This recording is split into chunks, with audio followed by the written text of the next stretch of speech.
speech. Thank you very much, Mr. Speaker. So I'll pick up more or less where I left off last Friday. You'll recall debate started on this government response to the Senate amendments last Friday. The response had been tabled only the preceding evening on the Thursday evening, and I think I want to come back to that because it is an important part of the debate around this government response that there has been, and because of the time allocation that just passed because of the government, there's only going to be a very limited amount of time for consideration of this government response in the House. That's not just time for debate, Mr. Speaker. That's time for the opposition parties, to be sure, but also stakeholders like the prospective bargaining agents and for RCMP members themselves to digest what the government response to the Senate amendments is and then to determine whether or not they agree with that, Madam Speaker. And so I do think it bears repeating that it's really not a lot of time when we look at the government's own assessment of the complexity of the matter and how much time it takes to do justice to these issues. You get a very different idea of how much time one would want to take in order to be able to consider their response. They took almost 11 months to consider the response of the Senate to their bill. I'd remind the House that we voted on the original version of C-7 on May 30th of 2016. That bill was then introduced in the Senate on May 31st, 2016, and the Senate, I haven't heard from the government, I haven't heard them say that the other place didn't give Bill C-7 its due consideration. In fact, they say that the Senate did quite the job of going through the details of that bill.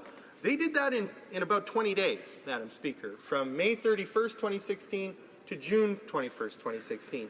And then it took almost 11 months for the government to come back, and they're now asking us to take a position on their response within only 5 days, Madam Speaker. So there is, I think, a real question of fairness, and I would never, of course, want to suggest that the President of the Treasury Board was, being misleading in his answers to the House.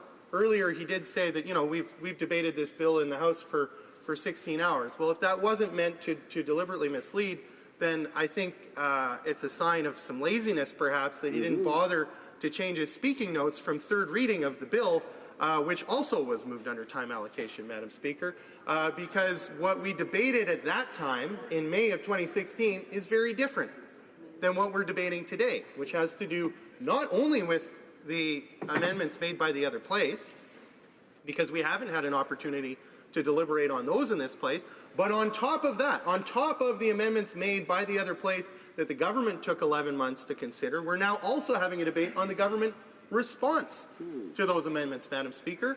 And that's not a simple response. It's not a simple rejection or acceptance of those amendments. It's actually an amendment to those amendments. So the idea that we're going to do a proper job and do justice to RCMP members across the country who have fought for years in court to get the right to bargain collectively and want to see it done properly, and the government says they want to see it done properly, the idea that we're going to get that done in 5 days, unfortunately, I don't think we can, and I regret that. And I regret that we only have those 5 days. We're doing the best that we can on this side of the House to give our considered opinion on the content of that legislation, but it's hard to do under the time constraints, I think, unreasonably and unfairly imposed by the government on this motion. So that's important to say, because it's no small part of how the debate today is going to unfold and the decision that's ultimately going to be taken. We do have some concerns. There are some positive aspects to this response, and then there are some aspects, frankly, that I think warrant further study. And I'll repeat again that study that is not going to happen, because we're going to settle the issue today one way or another, and it's going to be on its way back to the other place. On the positive side, I mean, it's no secret here, and I won't spend a lot of time on it. I mean, we do support having a card check system as an option for RCMP members. The government has been clear and consistent in their support for that. We agree on that. That's good, and we're glad to see in the government response that they're maintaining that commitment to make card check available. That's something that's important in principle, but it's also important, I would argue, logistically in this case, because RCMP members are spread out right across the country. They're in rural and remote communities. Some RCMP members are posted internationally, and I think if you were to try to, you can reach 50% or more of the membership, and if they agree with having a union, then you know that effectively, if you were to have a vote, you're going to get that 50% plus one. If you have a vote all at once, that means everybody has to get a ballot at the same time. They have to be able to return that ballot within a similar time frame, and the logistics of organizing that are very difficult. They're especially difficult if that's going to be thrown on the prospective bargaining agent. These aren't established unions by definition, because the RCMP haven't been unionized before, and C-7 rightly requires that a union representing RCMP members would have to consist only of RCMP members, and C-7 also talks about a national, one national bargaining unit that's police only. So you just don't have a pre-existing union with the resources and the expertise that could mount that kind of vote and do it in a way that I think all RCMP members could be reassured that it has the thoroughness and integrity of process that RCMP members would expect when certifying a bargaining agent. So we were glad to see that in the bill. We're glad to see the removal of exclusions from the bill. Members of the House who have been following this legislation will know that we in the NDP have been arguing, very hard for the removal of those exclusions, because we believe that the best way to ensure that RCMP members get the free and fair collective bargaining that they fought so hard to achieve for themselves in court. And I'm going to have just a quick aside here, Madam Speaker, because we've heard, I think sometimes the government trying to take credit somehow for conferring collective bargaining rights on RCMP members, and that's simply not true. The Supreme Court made that decision, and it's because of the Supreme Court that RCMP members have the right to bargain collectively. That wasn't a decision of this government. That was already conferred, and it wasn't a decision of the last government by any stretch. That's a right that was conferred on RCMP members by the Supreme Court as a function of our Charter of Rights and Freedoms here in Canada. That the court has said guarantees people the right to collective bargain if they want, and if they choose that for themselves. So C-7 helps set a framework for collective bargaining, but we also know that C-7 is not necessary, although it's desirable if the government gets it right, because it will have certain things that RCMP members have said they want. One national bargaining unit, binding arbitration, and some other features, and that's good. It makes sense to have a unique framework for the RCMP in terms of collective bargaining, but C-7 doesn't give them that. They have the right to collective bargain right now, and in fact there's 2 applications before the Labour Board, active applications right now to represent our RCMP members. One by the NPF for a national bargaining unit, and another one by the AMPMQ to represent members only in Quebec. And I'll come back to that in a little bit, Madam Speaker. So this is where we're at. C-7 is not the government conferring collective bargaining rights to RCMP members. That's a right that they won. That's a right that is theirs irrespective of the point of view of any government of the day. That's something that's been guaranteed to them by the Supreme Court. And we're glad to see the exclusions being removed, and the government ultimately agreeing with what the NDP suggestion was at committee here in the House of Commons last May, which was to get rid of those exclusions. But we do have concerns that the management rights clause that they're putting in their place may be used as a way to reintroduce those exclusions by other means. And it may be that we could dispel those concerns over time if we had the time to study this properly. It is true that, in many cases there are management rights clauses, either in collective agreements or in legislation, and that's okay. But some of the language is interesting. So in the Senate amendment, Madam Speaker, the Senate said that essentially the management rights of the RCMP would include anything having to do with the human resources powers conferred to the RCMP Commissioner under the RCMP Act. And what we've heard from the government is that they didn't agree with that, and they're going to change that. They want a more targeted management right clause. But note, the word used by the Parliamentary Secretary on Friday in debate is targeted, not limited. And so they changed the language from, management rights having to do with the human resources authority granted to the Commissioner under the RCMP Act to a management right clause that enshrines the power of the Commissioner to ensure effective operations. And that sounds on the face of it pretty good. I mean, who wouldn't want the operations of the RCMP to be effective, except that the arguments made by the Commissioner before committee, both at the House and the Senate, for the exclusions were essentially saying that all these things have to be excluded because to not exclude them would impede the effective operations of the RCMP.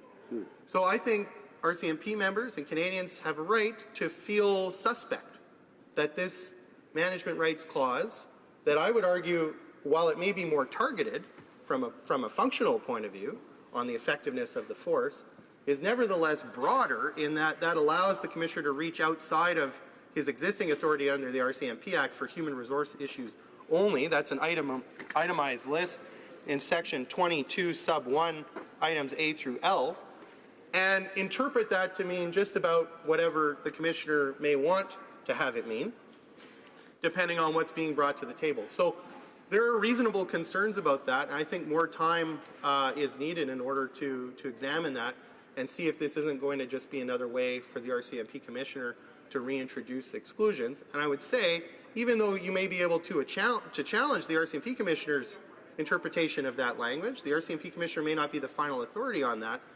What it does mean is that when a new bargaining unit, if the RCMP members do choose to certify one, brings things to the table, they can end up in lengthy delays, first at the Labour Board potentially, and then in court, trying to define what effective operations mean.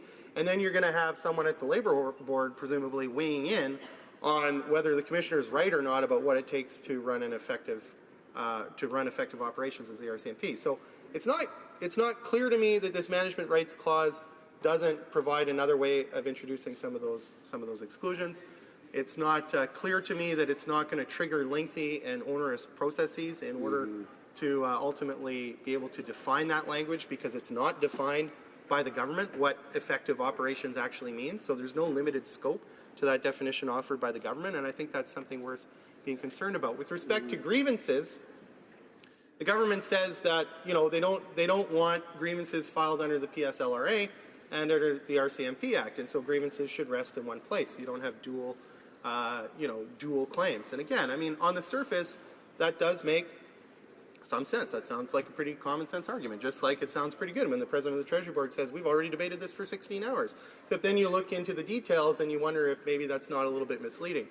So the thrust of many of the government's arguments with respect to C-7 is that they want to align RCMP labor relations better with the pre-existing model of the public service.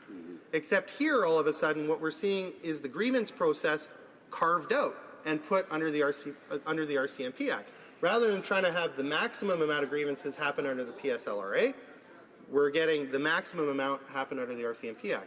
Now, there are two issues with that, Madam Speaker. One has to do, in a very practical sense, with what that means in the workplace. The non-officers, or the non-commissioned officers of the RCMP, are being deemed public servants. That's a process that's happening and will be complete sometime in 2018.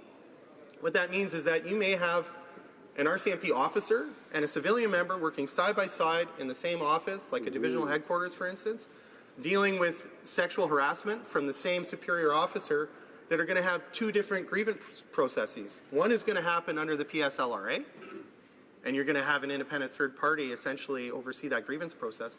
But for the person who's the officer, that grievance process is going to happen under the RCMP Act. And we know that at the end of the day, it's the Commissioner ultimately that rules on that. And in fact, we just had a report come out yesterday that said that part of the problem in the institution and the culture of the RCMP is that grievances ultimately get determined in-house by the Commissioner. And one of the recommendations was to move away from that. So the report from the Civilian Review and Complaints Commission for the RCMP just yesterday, it was called Report into Workplace Harassment in the RCMP, says, unlike public service employees who have the right to grieve the outcome of a harassment complaint in accordance with the procedures set out in their collective agreement, including arbitration before an independent third party, RCMP members still do not have access to an impartial third party appeals body. That's because their grievances go through the RCMP Act. So what the government is doing in its response directly contradicts the advice of the report that came out yesterday that said that grievance processes need to get further away from the Commissioner, not closer to the Commissioner, and they're doing that in a way that actually deviates from their mainline argument for most of what they're talking about, which is to bring RCMP labor relations practices into closer conformity with the rest of the public service. So it feels a little bit like there's some cherry picking going on in terms of when to apply the argument for harmonizing public service labor relations and RCMP labor relations, and then when it's convenient either to the government or management, it's not always clear, to then have things dealt separately under the uniqueness of the RCMP. And so we're concerned that there's issues of fairness there, both, as I say, in the concrete case of the workplace, and also in terms of the general arguments provided by the government. And I think it bears saying that one of the problems with this process, and I know my time is getting short, has been that I think it's been too often too difficult to determine the difference between the government interests and management interests in this debate sometimes. And so that's why I asked the President of the Treasury Board earlier, we know that stakeholders didn't get a sneak peek at their government response. We asked if RCMP management did, and if RCMP management had special input that other groups didn't have into this process. And I note, Madam Speaker, that we didn't get a straight answer to that question. We got an answer to another question that wasn't asked. And so if the government is going to try, and I think they should, not only try to give the perception that they're not tied at the hip to management in this process, but to actually give some independent, but to actually be an independent third-party arbiter that's trying to set up free and fair collective bargaining. I have to say, Madam Speaker, so far they've done a very poor job of that. Thank you very much. Questions and comments? Questions et commentaires. The Honourable Parliamentary Secretary to the Minister of Family, Children and Social Development. Thank you very much, and I listened with interest to my colleagues' remarks and noted that the focus tended to be on how to simultaneously govern the RCMP as public servants but also as police officers. And it's a challenge that municipalities and provinces and other authorities right across this country have, insofar as the police have duties which are completely different from the civil service in terms of the management structure as well as the execution of those duties and the powers that those duties contain.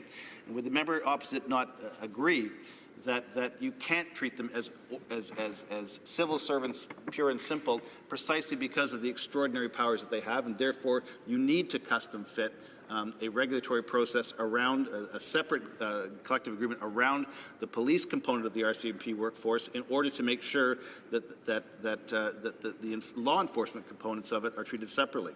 And subsequent to that, if they acknowledge that, is it not for the RCMP themselves and management to set out the terms of those relationships and the effectiveness of those relationships? It's not necessarily something the Parliament should impose from afar. The Honourable Member for Elmwood-Transcona.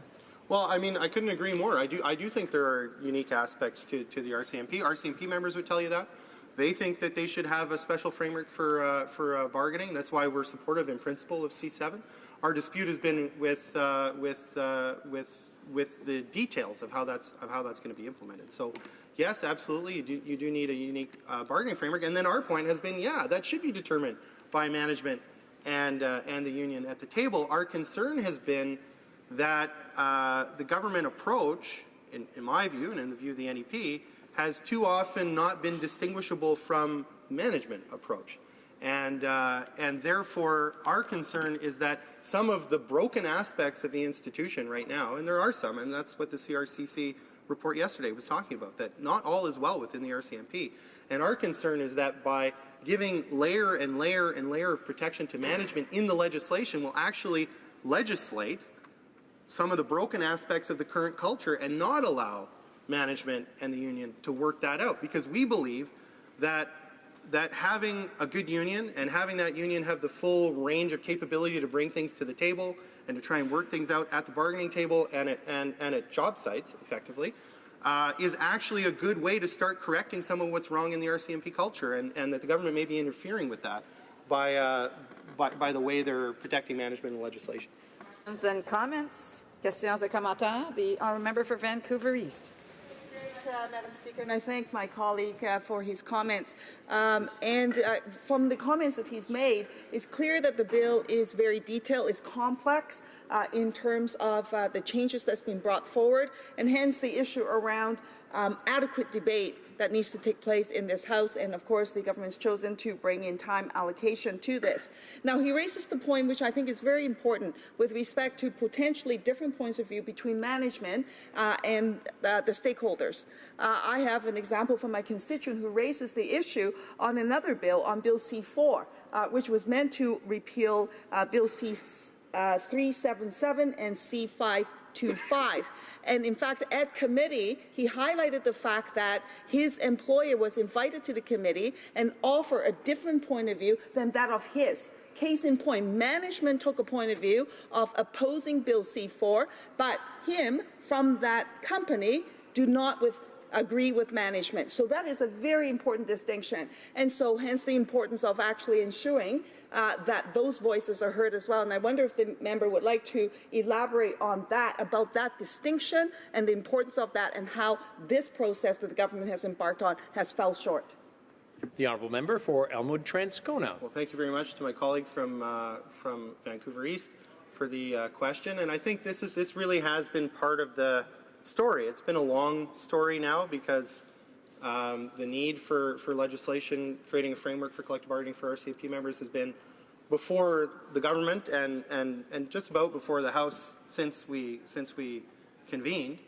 And all along through that process, I think there are many who have felt that the government is in a very close working relationship with management on this, and that it's simply not the case that prospective bargaining agents who are providing the voice of rank and file members have had the same access to government and the same influence on government when coming up with these rules. And so for us in the NEP, I mean, the role that government should be playing is as an independent arbiter. There was a decision made by the Supreme Court that said that RCMP members should have the right to free and fair collective bargaining, and the role of government then should be to have gone out, figured out what are those aspects that are unique to the RCMP that call for a special framework.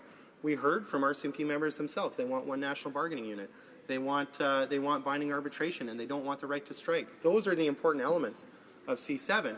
But beyond that, there's been a lot of our debate, particularly with respect to the exclusions, has been about how much of what management wants to not have to deal with are they going to be exempted from dealing with through the legislation. And I think a lot of people have felt that the government is simply too close to management on those issues, and that's a problem, because it creates, even if it's not the case, it certainly creates the perception that RCMP management is calling the shots. I'll give another example of where I think the government has helped to make a mess where there needn't have been one. The 11-month period from getting the Senate amendments to now was, I think, way longer than it had to be. And so what happened in April, just a couple months ago, say like 8 months after the Senate amendments, was that you had two organizations apply for certification. One is making an application to be a national bargaining agent, which would be allowed under C-7, but the other is making an application to represent Quebec members only, which would not be allowed once C-7 passes. And I've heard from members who now feel that if C-7 had passed earlier, that they wouldn't have had a problem. But now that these applications have been made, they feel that the government's rush to get this through effectively amounts to taking sides between one applicant or the other. Because the legislation, when it passes, and that's a question that's now before the Labour Board, when it passes, will rule one of those applications out. So by needlessly delaying, they've created at least a perception that they're taking sides that needn't have been created. They created a lot of legal uncertainty, and for the organization that's applied to represent Quebec-only members, a lot of needless work, because at the end of the day, this wasn't gonna happen for them if the government gets this through. So. No, and I'm just saying that's what we've been hearing, and I think it's unfortunate to be in a position where the government is perceived to be taking sides by anyone. It didn't have to be that way. We just had to have this conversation 2 months ago. Questions and comments. The honourable member for Don Valley West. Oh, I'm sorry. L'honorable député de member for Longueuil-Saint-Hubert. Thank you very much, Mr. Speaker. I thought I had moved during those few minutes. I'd like to thank my colleague for his statement and his very competent response to the questions he's been getting. He's somebody who knows a lot about union business, the right of workers to unionize, and so on. Earlier, I asked why the government took so long to bring this bill back before the House. 11 months, no explanations.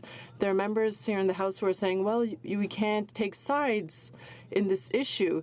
But that is exactly the question I'm asking my colleague. How can the government explain such a delay? Either it's incompetence, they've been lazy, or they're taking sides. Member for Edmund Elmwood, Transcona. Yeah, I mean, this is a problem, and it's not one that I think the government can say in good faith that it wasn't aware of, because it's one that we raised. We've said, look, we need to get C-7 back to the House because it's creating legal uncertainty for prospective bargaining agents. And exactly because C-7 is not what confers the right of collective bargaining on RCMP members, because it's a decision of the Supreme Court, they're allowed to apply at any time under the existing rules.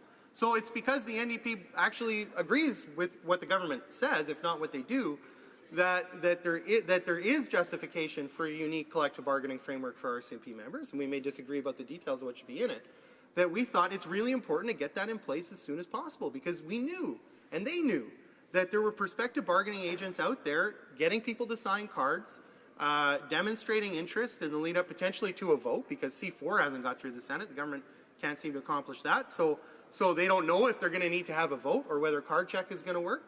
There's a lot of legal uncertainty. And we've been saying for a long time, you need to act on C4, get it done. You need to act on C7, get it done. Or you're risking getting into a situation where people start to act in the current legal context and then the rug is pulled out from underneath their feet. And all of a sudden, the rules that they were organizing and applying under aren't the same rules that their application is being treated by. That's exactly the situation that's developing. And it wasn't hard to see or imagine that that would happen. So it's a real shame we've got to this point, and I think the government needs to do a better job of extricating itself from this, lest it be perceived as being partisan in an area where it really ought not to be. Resuming debate.